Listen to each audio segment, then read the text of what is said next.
So the last of our algebra review videos here for geometry class. We're going to look at solving multi-step equations. So we did one step, two step, and now we're going to do problems that require more than two steps typically.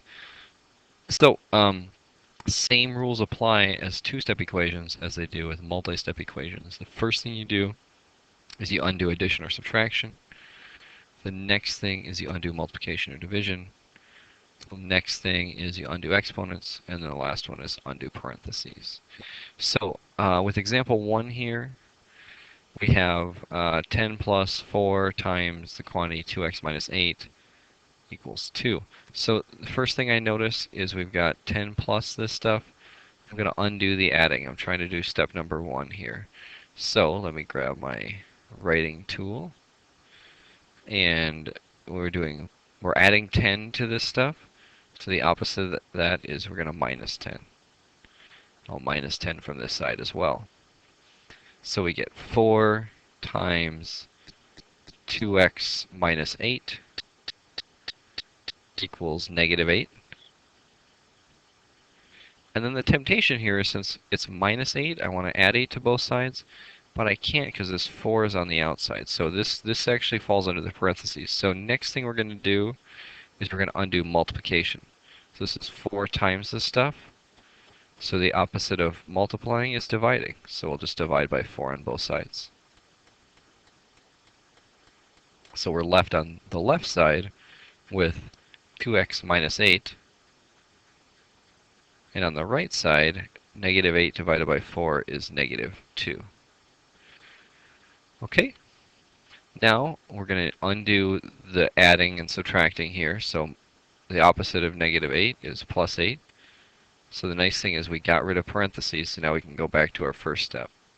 So plus 8. We get 2x equals 6. Negative, or 8 plus negative 2 is 6.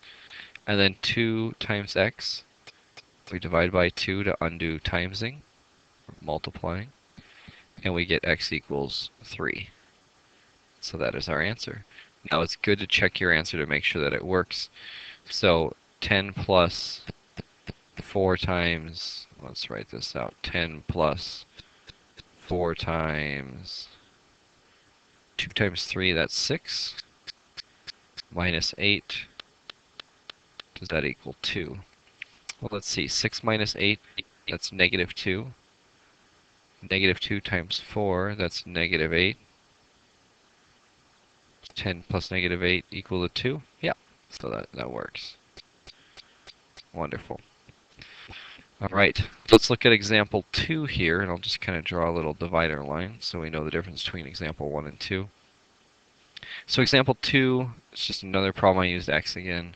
So on this one, though, the difference is we had an equation, or like an expression equals a number. Now we have an expression equals another expression with some more letters in it. So what I'm going to do is start with step 1. I'm going to undo addition and subtraction. So we have minus 5 on this side. I'm going to add 5 to both sides.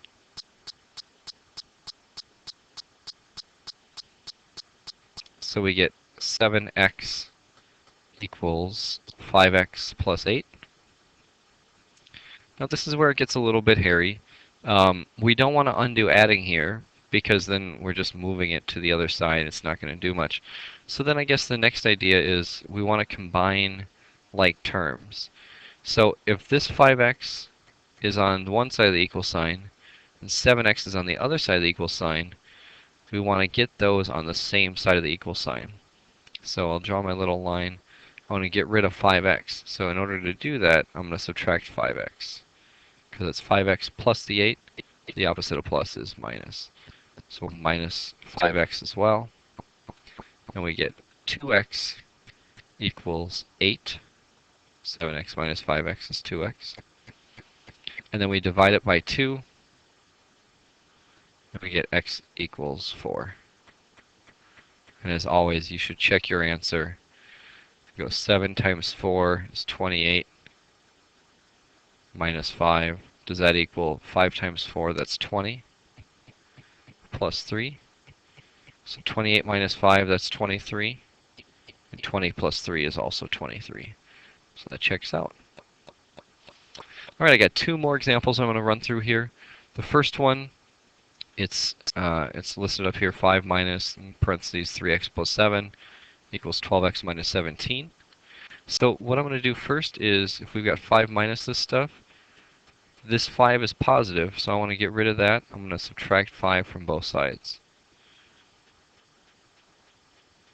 And one of the questions that comes up is, how do I know what to subtract it from? Do I do the 12x or the minus 17?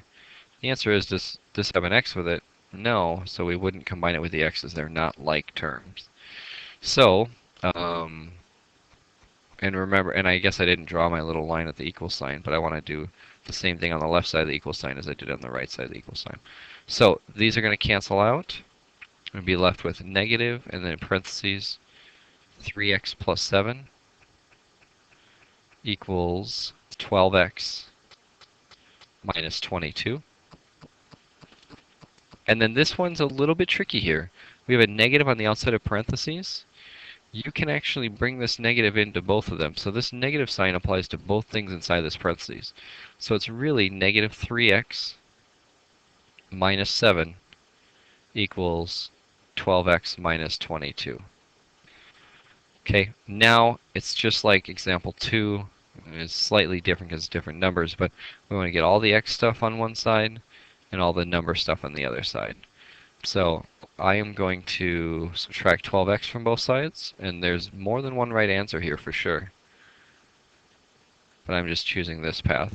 So we end up with negative 15x minus 7 equals negative 22. And then we'll add 7 to both sides. And we're left with negative 15x. I'm going to just kind of draw it over here.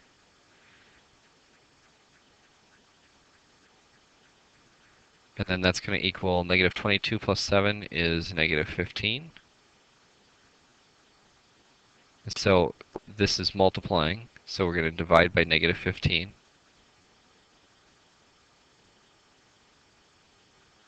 We get x equals 1. We would punch that in and we would find out that this does actually check out.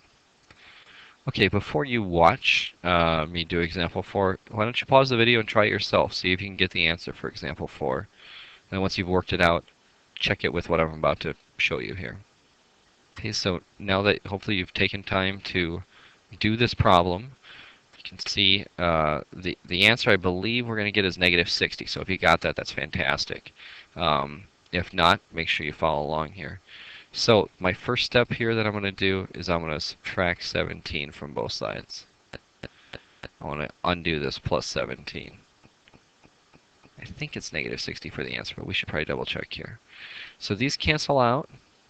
We get 7p minus 6 divided by 3 equals 2p minus 22.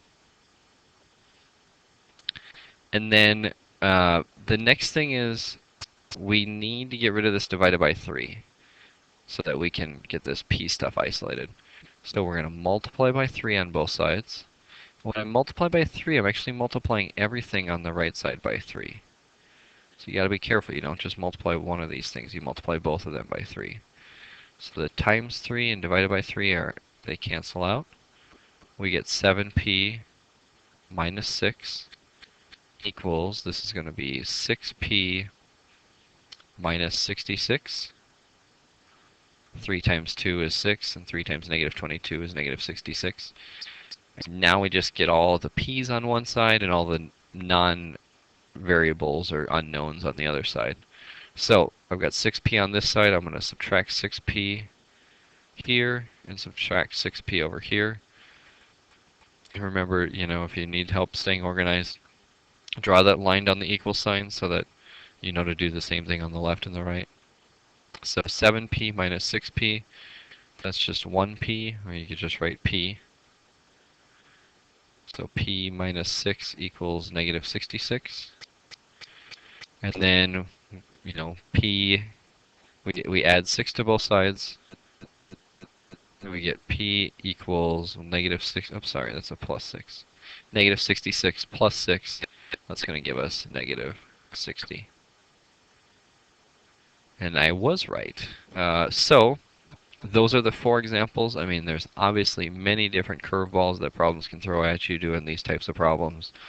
You just got to remember the 4 rules. You start with undoing addition or subtraction, then you do multiplication, division. I didn't do any examples with exponents. I probably should have done that, but same thing. You just do those after you get all the multiplication, division out of the way, and then parentheses last. So that's it for the multi-step equation video.